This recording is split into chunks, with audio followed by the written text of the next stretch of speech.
Hi friends good morning अपना सबाई केमन आছেন आशा करी सबाई भालो आছেন। এখন বাজে সকাল ওই 8টা মতো। আমি নেহা বাবা যাচ্ছি আমাদের কাছের একটা নার্সারি তরঙ্গপুরে একটু ফুলের গাছ কেনার জন্য। গাছ কিনতে আমার খুব ভালো লাগে আর আগে তো মালদা থেকে যখন ইচ্ছে তখনই গাছ কিনতে পারতাম, বাট এখানে কিন্তু সেভাবে পসিবল হয় না। এখানে ভালো গাছ কিনতে হলে কিন্তু এই নার্সারি একমাত্র ভরসা, যেটা আমাদের বাড়ি থেকে ওই 3 কিলোমিটারের মতো হবে। এই প্রথম এলাম আর দেখছি অনেকটা জায়গা নেই কিন্তু নার্সারি, খুব সুন্দর সুন্দর গাছও এখানে রয়েছে। কিন্তু আমি কিছু গাছ কয়েকটা মোটে নেব, বেশি নেব না। কিছু গাছে বলছে এখনও আসেনি, সেগুলো হয়তো নিতে আসতে পারি, কিন্তু এখন নয় পরে।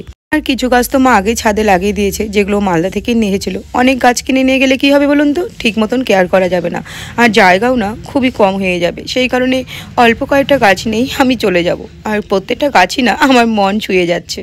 যেদিকে তাকাচ্ছি শুধু সবুজ আর সবুজই দেখতে পাচ্ছি। আমার ছাদের গাছগুলো মালদায় থাকতে যে কত যত্ন করতাম, বাট তারা এখন সবই আমার কাছে অতীত হয়ে গিয়েছে, কিছু করার নেই। আজ কিছু কারণের জন্য কিন্তু আমি বেশ কয়েক মাস হলো কালিয়াগঞ্জেই রয়েছি। আর তারপর এখানে কিছু গাছ তো অবশ্যই নিয়েছি, নেওয়ার পর চলে এলাম ইনডোর প্ল্যান্ট কিছু দেখতে। প্রতিটা ইনডোর প্ল্যান্টই এত সুন্দর প্ল্যান্টগুলো যে আমার খুব নিতে ইচ্ছা করছিল, কিন্তু আমাদের ঘরে না সেভাবে রাখার মতন জায়গা নেই। আসলে হয়তো আছে, আমি বুঝতে পারছি না, কিংবা নেই, কিছু একটা তো অবশ্যই হবে। যাই হোক, এই কটা গাছ নিয়েই চলে গেলাম বাড়ি। টাটা।